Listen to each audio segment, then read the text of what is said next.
Hello students, welcome to science Acharya Hindi medium. Last class में अपन ether की रासायनिक अभिक्रिया डिस्कस कर रहे थे और टाइम हो चुका था, इसलिए अपन वीडियो को ज्यादा लंबा नहीं करना चाह रहे थे। तो आज की क्लास में अपन इस एल्कोहल फिनोल ईथर वाले चैप्टर को एंड करते हैं। अपन थे ईथर की रासायनिक अभिक्रियाओं पे। एक बार सारे बच्चे इधर ध्यान रखना, फोकस अपना इधर रखना, कहीं भी डिस्ट्रैक्ट मत होना। सारे बच्चों को इधर ही फोकस करना है। बात करें ईथर की रासायनिक अभिक्रियाओं के बारे में, तो देखो अपने पास ईथर आर क्या होता है अपना ईथर। यहाँ पे आर और आर डैश का मतलब है दोनों तरफ कार्बन की संख्या क्या है, अलग अलग। जब अपन आर ओ आर डैश की अभिक्रिया HX से करवाते हैं, HX एक अम्ल है, HX क्या है, एक अम्ल है। और जब अपन अम्ल का तुमको काम पता है, अम्ल क्या करता है, H प्लस देता है। अम्ल अपने अंदर से क्या निकालता है, H प्लस। और जो H प्लस रिलीज करेगा तो यहाँ पे दो चीजें बनेगी, एक बनेगा एल्कोहल और एक बनेगा एल्किल हैलाइड। एक बनेगा एल्कोहल, एक बनेगा एल्किल हैलाइड। अब अपने को ये देखना है कि एल्कोहल और एल्किल हैलाइड कैसे बनेगा। तो लास्ट क्लास में अपन ने डिस्कस कर ही देते, तो उसको थोड़ा जल्दी जल्दी पढ़ते हैं। R O R dash ether की अभिक्रिया अपन ने HX से करवाई। HX क्या होता है, अम्ल होता है। तो अम्ल ने क्या रिलीज किया, H प्लस। अब यहाँ पे देखो अपना ईथर जो है R O R dash, oxygen के पास क्या है, यहाँ पे दो लोन पेयर। HX ने हमने अंदर से क्या निकाला, H प्लस। ये लोन पेयर जो है ऑक्सीजन के पास, जो लोन पेयर H प्लस के साथ क्या बनाएंगे, बंध बनाएंगे। तो अपने पास संरचना क्या बनी, आर ओ आर डैश, और यहाँ पे नीचे जुड़ गया हाइड्रोजन। ऑक्सीजन जब तक दो बंध बनाता है कोई प्रॉब्लम नहीं है, पर जब जब ऑक्सीजन तीन बंध बनाता है तो ऑक्सीजन के ऊपर कौन सा चार्ज, पॉजिटिव चार्ज। क्या यहाँ पे मैं बोल सकता हूँ ईथर में मेरे H प्लस जुड़ गया, अरे आर ओ आर ईथर में H प्लस जुड़ गया, तो इसको मैं बोलूंगा प्रोटोनित ईथर। क्या बोलूंगा, प्रोटोनित ईथर। इंग्लिश में इसको बोलते हैं प्रोटोनेटेड ईथर। क्या बोलते हैं, प्रोटोनेटेड ईथर। अरे डन है इतनी बात, इसको अपन क्या बोलेंगे, प्रोटोनेटेड ईथर। कोई समस्या इसमें, ठीक है। अब बात करते हैं अपन, देखो अगर आर और आर डैश, प्रोटोनित ईथर बनाना सबको आ गया। अरे ईथर के अंदर H प्लस जोड़ देना है, और H प्लस कैसे जुड़ेगा, ऑक्सीजन का लोन पे H प्लस को देखिए बंद बनाएगा। तो अगर मैं कहूं, देखो अब यहाँ पे अपने पास SN2 भी हो सकती है और SN1 भी हो सकती है। तो अपन डिसाइड कैसे करें कि SN1 होगी SN2, तो सिंपल सी बात है, अगर मेरा आर और आर डैश दोनों कैसे आकार के समूह हो, छोटे आकार के अगर एल्किल समूह हो, और तुमको पता है अगर छोटे आकार के एल्किल समूह हो तो SN2 होगी, SN1 क्या होगी, सबको एक साथ बोलना है, क्या होगी, SN2। क्योंकि छोटे आकार के एल्किल ग्रुप में त्रिविम प्रतिबाधा बहुत ही कम होती है, ठीक है। तो यहाँ पे SN2 क्रियाविधि होगी, तो मैंने लिखा क्या है, छोटे आकार के एल्किल समूह जैसे मैथिल या 1 डिग्री एल्किल। 1 डिग्री एल्किल जानते हो, अरे CH3 CH2 को अपन क्या बोलते हैं, 1 डिग्री एल्किल। CH3 CH2 को क्या बोलते हैं, 1 डिग्री एल्किल। तो ये जो एथिल है ना, इसको अपन 1 डिग्री एल्किल ग्रुप बोलते हैं, क्योंकि इसमें ये कार्बन आगे कितने कार्बन से कनेक्टेड है, एक कार्बन से कनेक्टेड है, तो ये 1 डिग्री कार्बन हुआ, ठीक है। इसको अपन बोल देंगे 1 डिग्री एल्किल ग्रुप। कोई समस्या। अब यहाँ पे देखो साइड में लिख भी रखा है आर और आर डैश क्या हो सकते हैं, अगर आर मैथिल और आर डैश भी मैथिल हो तब कौन सी अभिक्रिया, SN2।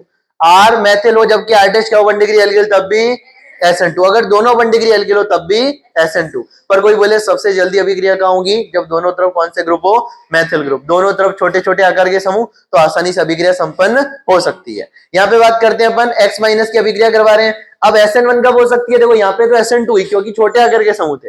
अब बात करते हैं SN1 कब होगी, जब मैंने कहा R या R डैश में से दोनों या तो क्या हो गए 3 डिग्री एल्किल ग्रुप। ऐसे समझ लो, अगर R या R डैश में से कोई भी 3 डिग्री एल्किल ग्रुप हो गया तो अपने पास कौन सी अभिक्रिया होगी, SN1। तो यहाँ पे 3 डिग्री एल्किल ग्रुप में कौन सा कार्बोजनायन होता है, 3 डिग्री कार्बोजनायन। और अपने को पता है 3 डिग्री कार्बोजनायन SN1 अभिक्रिया बहुत ही आसानी से प्रदर्शित करते हैं, क्रियाशीलता बहुत ही ज्यादा होती है। देखो यहाँ पे मैंने लिखा भी है, आर और आर डैश में से अगर आर कैसा हो गया, एक भी बार अगर आर क्या आ गया 3 डिग्री एल्किल, तो कौन सी अभिक्रिया, SN1। अब उसके सामने 3 डिग्री एल्किल के साथ मैथिल हो, चाहे 3 डिग्री एल्किल के साथ एथिल हो, चाहे 3 डिग्री एल्किल के साथ 2 डिग्री एल्किल हो, चाहे 3 डिग्री एल्किल के साथ 3 डिग्री एल्किल हो, अभिक्रिया हमेशा क्या होगी, SN1। इसका मतलब अगर अपने प्रोटोनित ईथर में एक बार भी अपने पास तृतीयक एल्किल समूह आ गया तो 100% अभिक्रिया कौन सी क्रियाविधि से, SN1 क्रियाविधि से, ठीक है। अब यहाँ पे अपन पहले मैकेनिज्म डिस्कस करते हैं। मैकेनिज्म की अगर मैं बात करूं तो देखो आर ओ आर डैश की अभिक्रिया में करवा रहा हूं किसके साथ में, HX के साथ में। HX एक क्या है, अम्ल हैलाइड है, क्या देगा, H प्लस। ऑक्सीजन के पास क्या प्रेजेंट है, लोन पेयर। लोन पेयर देके बंद बनाएगा, तो क्या बना, आर ओ आर डैश, और ये यहाँ पे नीचे हाइड्रोजन। कौन सी ईथर बन गई, प्रोटोनित ईथर बन गई। कौन सी ईथर, प्रोटोनित ईथर। अब अपने पास अगर अपने को SN2 क्रियाविधि करवानी है, SN2 क्रियाविधि का मतलब X माइनस अटैक करेगा नाभिक से नहीं की तरह, तो देखो X माइनस सिंपल सी बात है वहां जाएगा जहाँ पे त्रिविम प्रतिबाधा क्या हो, कम हो। अब अपन यहाँ पे बात करें तो देखो यहाँ पे उत्पाद क्या बना है, जैसे इस वाली रिएक्शन की बात करें तो X किसके पास गया, आर डैश के पास गया, तो क्या मैं कह सकता हूँ आर डैश के पास जो था वो सबसे छोटा एल्किल समूह था। बात समझ आ रही है, अगर यहाँ पे X इसके पास गया, आर डैश के पास गया, इसका मतलब है यहाँ पे सबसे छोटा एल्किल समूह था। तो यहाँ पे प्रोडक्ट क्या बने, एक बना आर डैश एक्स और पीछे क्या बन गया एल्कोहल, एल्कोहल मतलब अपना आरओएच। अरे कोई समस्या? अब चलो देखो, ये तो जनरल मैकेनिज्म, अपन एग्जांपल से समझते हैं एग्जांपल क्या कहना चाह रहा है। तो देखो अपने पास एग्जांपल है CH3 CH2O CH3। ये एक प्रकार का असमित ईथर है, क्योंकि दोनों तरफ कार्बन की संख्या अलग अलग है। तो एक प्रकार का कौन सा ईथर है? असमित ईथर है। इसकी अभिक्रिया मैंने पहले किसके साथ करवा दी? अब यहाँ पे अपने को रिएजेंट क्या दे रखा है? रिएजेंट क्या दे रखा है यहाँ पे? एक्स माइनस ही दे रखा है। चलो कोई नहीं, एक्स माइनस अपन मान लेते हैं। पहले एच से अभिक्रिया करवा रहे हैं, एच क्या देगा? H plus. तो ऑक्सीजन अपने लोन पेयर देके इसके साथ बंद बना लिया। कौन सी ईथर बन गई? अरे जल्दी बोलो। प्रोटोनेटेड ईथर बन गई। तो यहाँ पे हाइड्रोजन जुड़ा, प्रोटोनेटेड ईथर बन गई। अब अपने को पता है यहाँ पे छोटे छोटे एल्किल समूह है, तो कौन सी क्रियाविधि? SN2। कौन सी क्रियाविधि? अब X माइनस बताओ कहाँ जाएगा? जहाँ पे कार्बन, जहाँ पे बड़ा एल्किल समूह है या जहाँ छोटा एल्किल समूह? तो X माइनस जाएगा CH3 के पास और ये वाला बॉन्ड टूटेगा। तो एक तो बन गया दो कार्बन वाला एल्कोहल, जिसको कि अपन बोलते हैं एथेनॉल। क्या बोलते हैं? एथेनॉल। और एक बन गया अपना मेथिल हैलाइड। अरे कोई कंफ्यूजन? कोई कंफ्यूजन होना भी नहीं चाहिए, बहुत आसान चीज है, कल भी अपन ने डिस्कस किया था। अब बात करते हैं SN1 रिएक्शन की। किसकी बात कर रहे हैं? SN1 रिएक्शन की। तो वापस से देखो SN1 को यहाँ पे समझो ROR डैश की अभिक्रिया वही HX से HX क्या देगा? H प्लस देगा। ऑक्सीजन अपना लोन पेयर देगा, H प्लस के साथ बंद बनाएगा। तो कौन सी ईथर बन गई? प्रोटोनित ईथर। प्रोटोनित ईथर या प्रोटोनेटेड ईथर बन गई। अब यहाँ पे अपने पास X माइनस कौन सी अभिक्रिया कर रहा है? SN1। क्या मैं कह सकता हूं इस बार X माइनस वहां जाएगा जहां पे मेरा कार्बन आयन का स्थायित्व क्या होगा? ज्यादा होगा, मतलब जहां पे बड़ा एल्किल समूह होगा। मतलब ऐसे मैं कह सकता हूं जहां पे तृतीयक एल्किल समूह होगा वहां पे X माइनस जाएगा। कि सर कहना क्या चाह रहे? एग्जांपल से समझाओ। तो एग्जांपल के बारे में बात करते हैं अपन। एग्जांपल देखो, ये वाला एग्जांपल डिस्कस करते हैं। CH3 C CH3 CH3O CH3, यही अपना एग्जांपल। देखो अब सबसे पहले मैंने इसकी अभिक्रिया करवा दी किसके साथ में? HX। HX क्या देगा? H plus. क्या देगा? H प्लस देगा। तो सबसे पहले ऑक्सीजन अपना लोन पेयर देगा, H प्लस के साथ बॉन्ड बनाएगा। अरे बनाएगा ही नहीं बनाएगा? तो देखो CH3 CH3 CH3O और इधर CH3, इधर हाइड्रोजन जुड़ गया। कौन सी ईथर बन गई? Protonated ether. कौन सी ईथर? Protonated ether. अब सुनना ध्यान से मेरी बात। क्रियाविधि कौन सी होगी यहाँ पे? SN1 या SN2? कौन सी क्रियाविधि? क्योंकि अगर एक भी तृतीयक एल्किल ग्रुप आ जाता है तो क्रियाविधि कौन सी? SN1। तो X माइनस बताओ कहाँ अटैक करेगा? जहाँ पे कार्बन का स्थायित्व ज्यादा होगा। अब तुमको सोचो, अगर मैं इधर से बॉन्ड ब्रेक करता हूं तो इस वाले कार्बन पे पॉजिटिव आएगा, और इधर से बॉन्ड ब्रेक करता हूं तो इस वाले कार्बन पे पॉजिटिव आएगा। बताओ कौन ज्यादा स्थायी है? तृतीयक कार्बन है। तो मैंने कहा ये वाला बॉन्ड ब्रेकेज होगा, ये वाला बॉन्ड ब्रेकेज। तो इधर से बॉन्ड ब्रेक होगा तो CH3 C CH3 CH3 इसके पास जुड़ गया। कौन सा हैलाइड बन गया? तृतीयक हैलाइड। अरे कौन सा हैलाइड बन गया? तृतीयक हैलाइड। कौन सा हैलाइड बना? तृतीयक हैलाइड। डन है बात इतनी? अरे डन है बात। और पीछे क्या बच गया? CH3OH। CH3OH को अपन क्या बोलते हैं? मेथेनॉल। क्या बोलते हैं? तो देखो यहाँ पे क्या किया अपन ने, सब पहले स्टेप में SN1 क्रियाविधि हुई, तो पहले स्टेप में कार्बन आयन का निर्माण किया। ये वाला बॉन्ड ही क्यों तोड़ा? क्योंकि इस वाले बॉन्ड के टूटने पे इस वाले कार्बन पे पॉजिटिव आएगा, जो कि एक प्रकार का तृतीयक कार्बन आयन है। अरे कार्बन आगे कितने कार्बन जुड़ा है? 3 कार्बन से। तो ये तृतीयक कार्बन आयन है। 3 डिग्री कार्बन आयन अपने आप में बहुत ज्यादा स्थायी होता है। और साथ में CH3OH निकल गया। अब अपने को पता है SN1 क्रियाविधि कितने पदों में होती है? 2 पदों में। पहले पद में कार्बन आयन का निर्माण, दूसरे पद में नाभिक श्रेणी का आक्रमण। तो दूसरे स्टेप में X माइनस जो कि एज ए नाभिक से अटैक करेगा कार्बन आयन पे और बॉन्ड बना लेगा। बन गया 3 डिग्री एल्किल हैलाइड। कोई कंफ्यूजन? ठीक है, अब अगले एग्जांपल पे आते हैं। देखो एग्जांपल करते हैं जल्दी जल्दी। CH3O CH2 और CH3 किसके साथ करवाई अभिक्रिया? HI। HI क्या देगा? H plus. ऑक्सीजन ने लोन पेयर देके H प्लस के साथ बंद बनाए। तो CH3O CH2 CH3, यहाँ नीचे कौन जुड़ गया? हाइड्रोजन। तो क्या प्रोटोनेटेड ईथर बन गई? सबसे पहली बात यहाँ पे कौन सी क्रियाविधि होने वाली है? कौन सी? कौन सी? SN2। क्योंकि अपने को पता है यहाँ पे छोटे छोटे एल्किल समूह और छोटे छोटे एल्किल समूह है, एक तरफ मेथिल और एक तरफ एथिल। मतलब कौन सी क्रियाविधि? SN2 क्रियाविधि। और SN2 क्रियाविधि होगी तो मेरे को पता है SN2 क्रियाविधि की अगर मैं बात करूं तो मेरा जो इस बार देखो HI ने H प्लस दिया, पीछे क्या बचा? I minus. I माइनस वहां जाएगा जहां पे मेरे पास त्रिविम प्रतिबाधा क्या होगी? कम होगी। तो एक तो बनेगा CH3I और एक बनेगा 2 कार्बन वाला अल्कोहल, जिसको कि अपन बोलते हैं एथेनॉल। अरे क्या बोलते हैं? एथेनॉल। समझ आ रही है क्या बात? देखो क्वेश्चन को समझना एक बार। इधर जो अपन ने काम किया उधर लिख रखा है साफ साफ। CH3O CH2 CH3 असमित ईथर की अपन ने अभिक्रिया करवा दी। HI के साथ में H प्लस दिया, ऑक्सीजन ने H प्लस के साथ लोन पेयर देके बंद बनाए, तो बन गई प्रोटोनेटेड ईथर। एक तरफ मेथिल और एक तरफ एथिल। छोटे छोटे एल्किल समूह। तो कौन सी क्रियाविधि? SN2 I माइनस अटैक करेगा जहां पे त्रिविम प्रतिबाधा कम होगी। तो एक बन गया CH3 और एक बन गया CH3 CH2OH। अगला एग्जांपल देखो, अगले एग्जांपल पे आते हैं। CH3 C CH3 CH3O और CH3, कोई कंफ्यूजन इसमें? अब सबसे पहले इसकी अभिक्रिया किसके साथ में? HI क्या देगा? H plus. अरे बार बार एक ही काम कर रहा हूं, अब एक एग्जांपल समझ आ गया तो सारे एग्जांपल क्लियर हो जाएंगे। ऑक्सीजन ने लोन पेयर दिया, बंद बनाया, तो कौन सी ईथर बनी? अरे कौन सी ईथर बनी? Protonated ether. कौन सी ईथर? ईथर में H प्लस का जुड़ना। कौन सी ईथर? Protonated ether. अब बताओ, अगर एक भी तृतीयक एल्काइल हैलाइड आ गया तो अभिक्रिया कौन सी अभिक्रिया? बहुत बढ़िया, कौन सी अभिक्रिया? यहाँ पे SN1 क्रियाविधि होगी। अब यहाँ पे HI तो H प्लस तो पहले जुड़ गया, पीछे बचा I माइनस अटैक करेगा इस वाले कार्बन पे और कार्बन आयन बनेगा। ये पहले कार्बन आयन बनेगा फिर I माइनस अटैक करेगा। अरे क्योंकि यहाँ पे कौन सी क्रियाविधि हो रही है? तो पहले स्टेप में कार्बन आयन का निर्माण और दूसरे स्टेप में नाभिक स्नेही का आक्रमण। तो अपने पास प्रोडक्ट क्या बनते हुए नजर आएंगे, बता सकते हो? देखो इधर बना देता हूं, CH3 क्या जुड़ गया यहाँ पे? I, मतलब तृतीयक हैलाइड बन गया। अरे तृतीयक आयोडाइड बन गया। और बात करें पीछे क्या बचा? CH3OH, methanol. कोई कंफ्यूजन? अरे साफ साफ प्रोडक्ट बन रखे हैं। HI ने H प्लस दिया, ऑक्सीजन ने H प्लस दिया, लोन पेयर देके बंद बनाया, प्रोटोनेटेड ईथर बनी। ये वाला बॉन्ड टूटेगा इस वाले कार्बन पे पॉजिटिव, और ये तृतीय कार्बन आयन है। अरे कौन सा कार्बन आयन? तृतीय कार्बन आयन, तो इसमें I माइनस अटैक करेगा और बना लेगा तृतीयक हैलाइड। इस वाले एग्जांपल पे शायद अपने को थोड़ा समझना था। ये वाला एग्जांपल देखो, इस वाले एग्जांपल को थोड़ा आराम से करते हैं। ये अपनी बेंजीन रिंग या फेनिल, प्रतिस्थापित के तौर पे अपन फेनिल बुलाते हैं, CH2O, और फिर से अपनी ये फेनिल या बेंजीन रिंग। कोई कंफ्यूजन इसमें? ये ऑक्सीजन। अरे कोई कंफ्यूजन? कोई कंफ्यूजन नहीं, ठीक है। अब इसकी अभिक्रिया अपन सबसे पहले किसके साथ करवा रहे हैं? HI क्या देगा? HI क्या देगा? ऑक्सीजन के पास क्या है? ऑक्सीजन लोन पेयर देगा H प्लस के साथ, बंद बनाएगा, तो कौन सी ईथर बनेगी? Protonated ether. कौन सी ईथर? अरे कौन सी ईथर? Protonated ether. कोई कंफ्यूजन इसमें?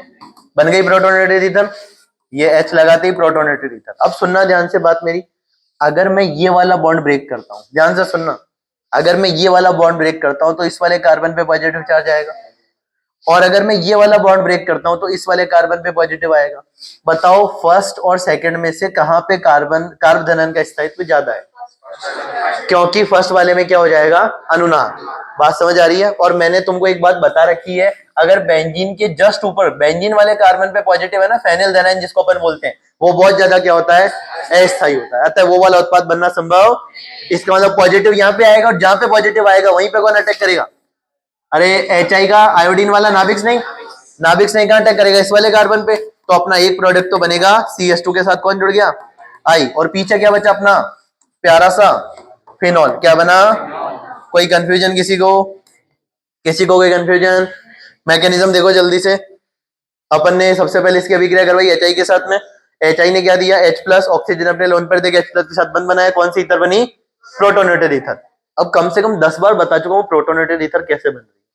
अम्ल अपने अंदर से H प्लस निकालेगा, ऑक्सीजन अपने लोन पर H प्लस को देके बंद बनाएगा, उस ईथर को अपन प्रोटोनेटेड ईथर बोलेंगे क्योंकि H प्लस उस ईथर में जाके जुड़ चुका है। वहां पे देखना होता है अपने को कि अब जो अपने अभिक्रिया है वो SN1 से होगी या SN2 से होगी। तो यहाँ पे अपने को साफ साफ पता चल रहा है। तो यहाँ पे अगर मैं बात करूं तो I माइनस, ये वाला बॉन्ड टूटेगा, इस वाले कार्बन पे जो पॉजिटिव आएगा वो बहुत ज्यादा स्थायी होगा क्योंकि अनुनाद में जा रहा है, तो I माइनस इस CH2 के साथ बॉन्ड बनाए। कोई तकलीफ किसी को? ठीक है, अगले एग्जांपल पे आते हैं। इस वाले एग्जांपल को समझो। क्या इस वाले एग्जांपल पे मेरे को बता सकते हो कौन सा प्रोडक्ट बनेगा? अपना कौन सा सोल? एनिसोल। एनिसोल में बताओ क्या चीज पॉसिबल लग रही है तुमको? सोचो एनिसोल के अंदर। अगर मैं बात करूं, क्या मैं कह सकता हूं कि एनिसोल में जो अपना HI है, HI की बात करते हैं, HI क्या देगा अपना? H plus. HI क्या देगा? क्या मैं एक बात जानता हूं कि एनिसोल जो होता है वो एक प्रकार का ऑर्थो पैरा निर्देशिक ग्रुप है। अरे ये रेजोनेंस कर रहा होता है। अब रेजोनेंस कर रहा है तो यहाँ पे कौन से कैरेक्टरिस्टिक आएंगे? डबल बॉन्ड के। अरे कौन से कैरेक्टरिस्टिक? डबल बॉन्ड के। अब यहाँ पे अगर डबल बॉन्ड आएंगे तो बताओ डबल बॉन्ड को तोड़ना आसान है या सिंगल बॉन्ड को? सिंगल बॉन्ड को तोड़ना आसान है, डबल बॉन्ड को तोड़ना मुश्किल है। इसका मतलब है यहाँ पे इस तरह से बॉन्ड का ब्रेकेज होगा। कार्बन पे, इस वाले कार्बन पे कौन अटैक करेगा? नाभिक नहीं। इस वाले कार्बन पे कौन अटैक करेगा? नाभिक नहीं। तो क्या मैं कह सकता हूँ एक तो बनेगा CH3I और एक बन जाएगा अपना फिनॉल।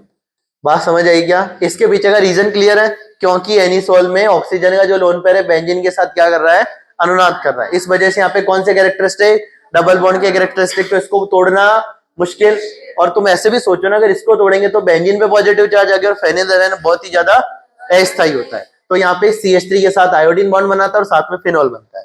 देखो मैकेनिज्म की बात करते हैं। फिर एनिसोल की अनादित संरचना अपने लास्ट लेक्चर में बनाई थी। अरे इसके जस्ट पहले वाले में पार्ट 7 था क्या, या पार्ट 6 था क्या?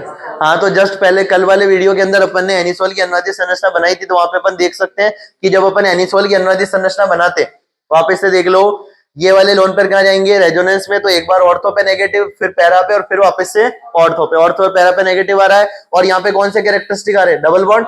अरे डबल बॉन्ड के लक्षण आ रहे हैं ना, तो इस वाले बॉन्ड को तोड़ना मुश्किल। इसका मतलब आयोड, ये वाला बॉन्ड टूटेगा और ये वाला बॉन्ड टूटेगा, तो इस वाले कार्बन पे कौन अटैक करेगा, आयोडीन। नाभिक्स नहीं, अपन आयोडीन बोल सकते, I minus, iodide ion. Iodide ion जिसको कि अपन नाभिक्स नहीं बोलेंगे, इस वाले कार्बन पे अटैक करेगा।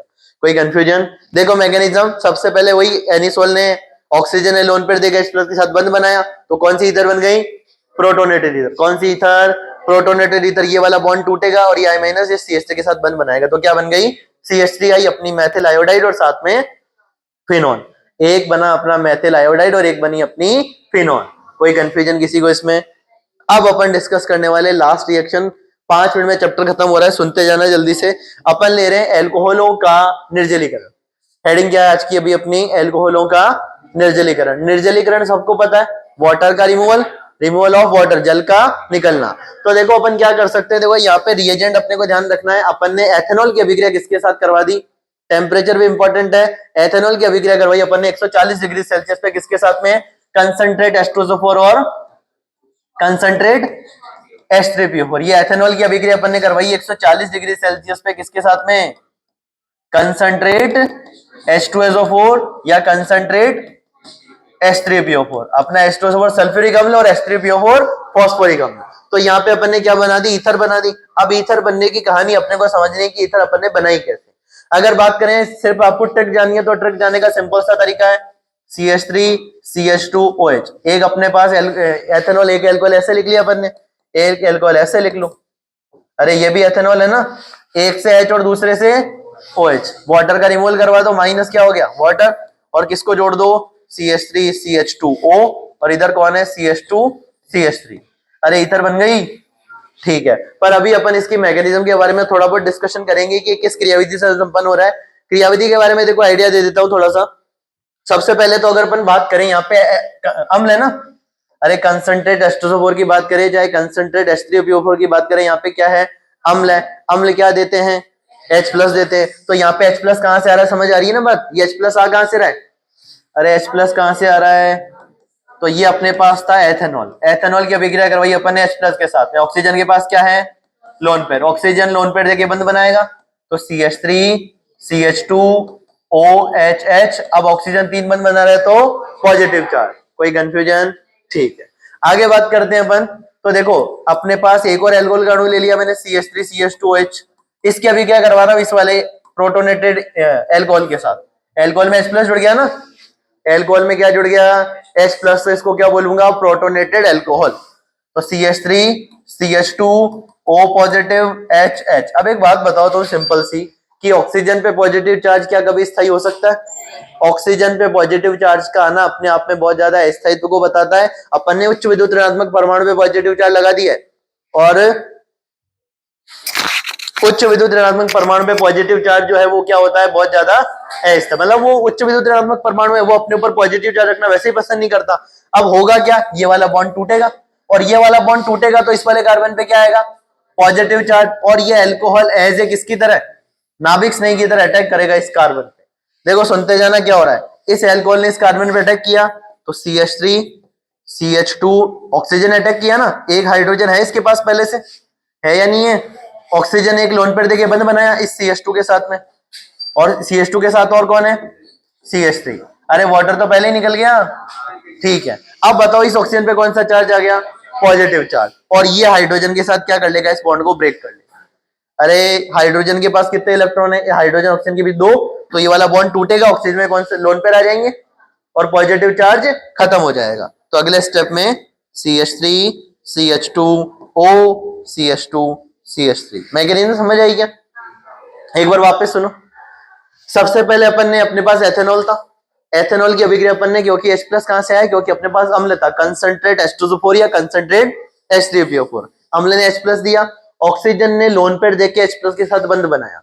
अभी ऑक्सीजन 2 बंध बना रहा था, कोई प्रॉब्लम नहीं। अभी कितने बंध बना रहा है, 3, तो ऑक्सीजन पे पॉजिटिव चार्ज, ठीक है, ऑक्सीजन पे पॉजिटिव चार्ज।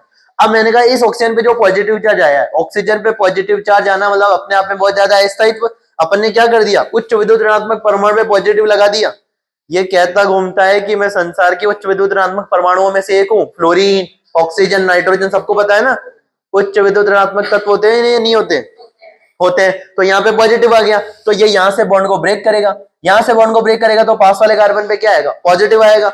अरे इलेक्ट्रॉन जा रहे हैं ना ऑक्सीजन की तरफ कार्बन से, तो जहां इलेक्ट्रॉन जाते हैं वहां पे तो क्या करते हैं, इलेक्ट्रॉन लेके जा रहे हैं, और जहां से इलेक्ट्रॉन चले गए उसके ऊपर पॉजिटिव।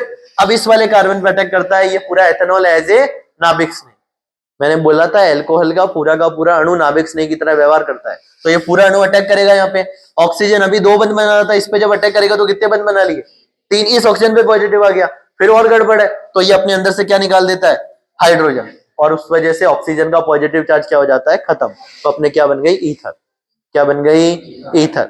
सिंपल सी बात है। अगर एथेनॉल की अभिक्रिया अपन देखो, ये डायरेक्ट पूछी जाती है कई बार, एथेनॉल की अभिक्रिया अपन 140 डिग्री सेल्सियस पे करवा रहे हैं ना, तो क्या बनेगा, ईथर। क्या बनेगा, टेम्परेचर याद रखना, टेम्परेचर अपने आप में बहुत इंपॉर्टेंट है। अगर मैं एथेनॉल की या किसी अल्कोहल की अभिक्रिया, अगर मैं किसी अल्कोहल की अभिक्रिया 140 डिग्री सेल्सियस पे करवा रहा हूं तो प्रोडक्ट क्या बन रहा है, ईथर। अब सुनना, देखो एक और रिएक्शन यहाँ पे मैकेनिज्म अपनी खत्म हो चुकी है। अगर वही मैंने टेम्परेचर कितना कर दिया, 170, पहले कितना था, अभी कितना कर दिया, 170, तो यहाँ पे होता है इंट्रामोलिकुलर एलिमिनेशन ऑफ वाटर।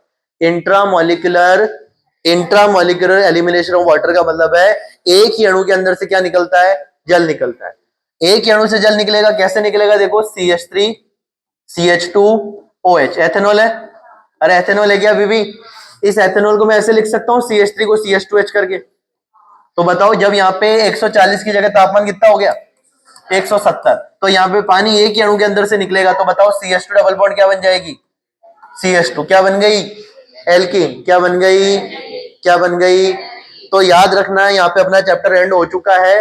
अगर मैं अल्कोहल की अभिक्रिया, देखो वापस से सुनना, अगर मैं अल्कोहल की अभिक्रिया 140 डिग्री सेल्सियस पे करवाता हूं तब तो क्या बनता है, ईथर। पर अगर मैंने 140 की जगह तापमान कितना रख दिया, 170 रख दिया, तो मेरे पास क्या बनेगी, एल्कीन। क्या बनेगी, एल्कीन। बात समझ आ रही है क्या, क्या बनेगी, एल्कीन। एक बार ध्यान से देखना, 2 रिएक्शन लिख रहा हूं, CH3 CH2OH, कोई कंफ्यूजन, ठीक है। एक और मैंने क्या लिखा, CH3 CH2OH ही लिख रहा हूं, बस उसको उल्टा करके लिख रहा हूं, CH3 CH2OH। यहाँ पे तापमान कितना है, 140 डिग्री सेल्सियस। वही कंसंट्रेट H2SO4 और कंसंट्रेट H3PO4, मतलब H प्लस की परिस्थिति में अभिक्रिया होगी। एक और सुनो, CH3 को ऐसे लिख रहा हूं, CH2H करके, CH2H। तापमान अभी कितना दे दिया मैंने, 170 डिग्री सेल्सियस। सुनते जाना, देखो दोनों रिएक्शन में प्रोडक्ट क्या बनेंगे। अगर मैं बात करूं, अगर मेरे पास तापमान कितना है 140 डिग्री सेल्सियस, तो क्या होगा, intermolecular elimination of water. Intermolecular elimination of water का मतलब है एक से H निकाल दो और दूसरे से क्या दो अलग अलग अणुओं से पानी निकाल रहा हूं मैं, 2 मैंने अलग अलग अणु ले लिए और उनसे क्या कर रहा हूं, वाटर का रिमूवल करवा रहा हूं। तो एक बार तो इसका हाइड्रोजन, इस वाले का OH, तो 2 अणु काम में आ रहे हैं। अरे 2 अणु काम में आ रहे हैं, इसका मतलब है यहाँ पे अपना हो रहा है इंटरमोलिकुलर एलिमिनेशन ऑफ वाटर। 2 अलग अलग अणुओं की सहायता से मैं जल का अणु बाहर निकाल रहा हूं। तो ये जब HOH निकलेगा, H2O निकलेगा, तो पीछे क्या बची, CH3 CH2O और इधर CH2 CH3, क्या ईथर बन गई, CH3 CH2O CH2 CH3 बन गई ईथर। अरे ईथर बन गई क्या, ठीक है। अब मैं बात करूं, अगर 170 डिग्री सेल्सियस पे अम्ल की उपस्थिति में अभिक्रिया हो रही है, तो क्या होगा, intramolecular elimination of water. Intramolecular का मतलब है एक ही अणु से वाटर का रिमूवल, और एक ही अणु से वाटर निकलेगा तो यहाँ पे 2 सिग्मा बॉन्ड टूट के क्या बन जाएगा, एक। तो क्या एल्कीन बन गई, कौन सी एल्कीन, इथीन। कौन सी एल्कीन, इथीन। तो एक बार तो मैंने बना दी इथीन, और एक बार अपन ने बना दिया ईथर। क्या बना दिया, ईथर। कोई कंफ्यूजन इसमें। इसका IUPAC नाम पता है सबको, क्या बोलेंगे इसको, इथॉक्सी इथेन। क्या बोलेंगे, ethoxy ethane. Ethoxy ethane. Common name बता सकते हो, die ethyl ether, common name है इसका, कॉमन नेम है इसका die ethyl ether, common name है इसका डाई एथिल ईथर, और इसका आईयूपीएसी नेम है इथॉक्सी इथेन। अपन ने ईथर का नामकरण बहुत स्टार्टिंग में समझ लिया था, एल्कोहल फिनोल ईथर का नामकरण। तो यहाँ पे अपना एक प्यारा सा chapter alcohol phenol ether and होता है। अब अपन अगली क्लास में क्या पढ़ने वाले हैं, एल्डिहाइड कीटोन कार्बोक्सिलिक एसिड। तो यहाँ पे अपन एल्कोहल फिनोल ईथर को एंड करते हैं, अगली क्लास में अपन aldehyde ketone carboxylic acid start करेंगे। ठीक है, आज के लिए इतना ही, बाकी बातें अपन अगली क्लास में करेंगे। Thank you.